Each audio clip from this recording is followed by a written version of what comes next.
Anvita, and I am going to tell you about a poem called By the Sea, and the poet of this poem is William Wordsworth. So first I am going to read this poem in Shakespeare English. It is a beauteous evening, calm and free. The holy time is quiet as a nun. Breathless with adoration, the broad sun is sinking down in its tranquility. The gentleness of heaven is on the sea. Listen, the mighty being is awake, and doth with his eternal motion make a sound like thunder everlastingly.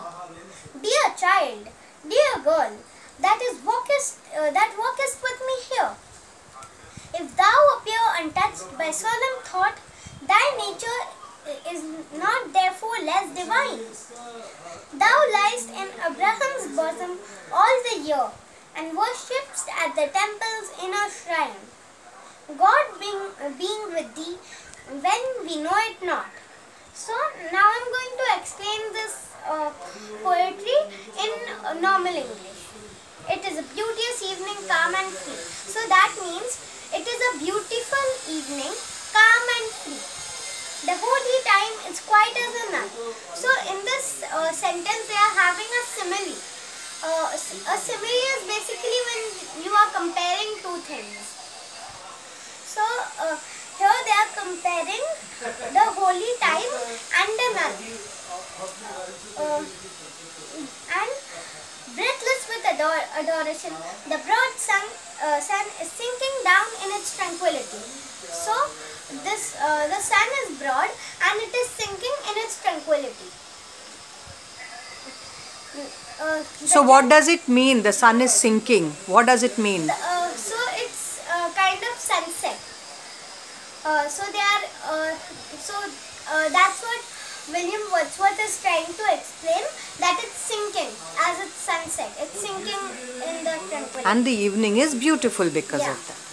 So that's what the first paragraph means.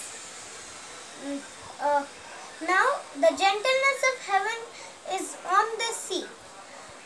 So that means the heaven is very gentle, and usually it's up in the heaven, the gentleness of heaven. But now it's on the sea. So what they mean is the sea is usually going very roughly. But now the time is so calm that even the sea is not rough. It's going calmly. And then listen, the mighty being is awake. So by mighty being they mean God. So God is awake. Then, and doth with his eternal motion make a sound like thunder everlastingly. So that means, and you with his eternal motion are making a sound like thunder everlastingly. It means the waves of the sea, you know. The waves are moving, no, constantly. Yeah. Dear child, dear girl, that walkest with me here. So that means, dear child, dear girl, who is walking with me here. If thou appear untouched by solemn thought, thy nature is not less divine. So he is trying to tell to a child that if you appear untouched by pure thought, your nature is not less divine.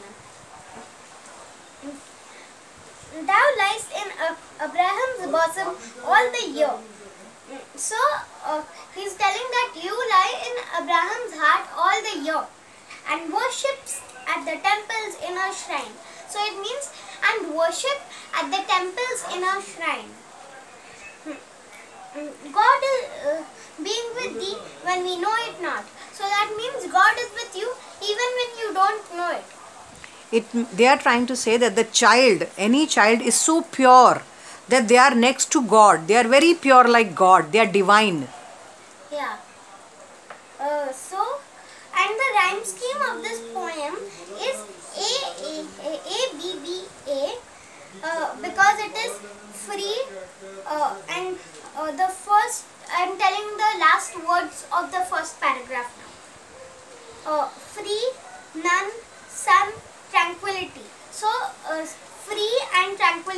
rhyming, and nun and son are rhyming. That's why it's A-B-B-A.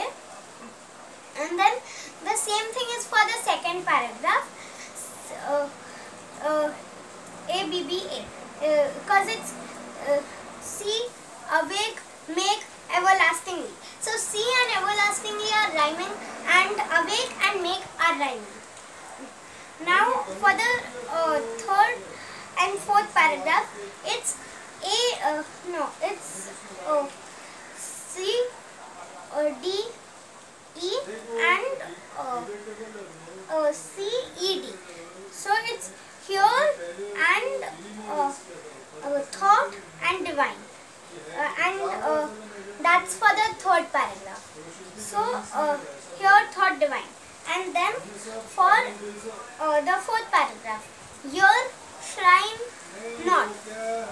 So here and here are rhyming, then thought and not are rhyming, and divine and shrine are rhyming. And that was the explanation for the poem By the Sea by William Wordsworth. Thank you.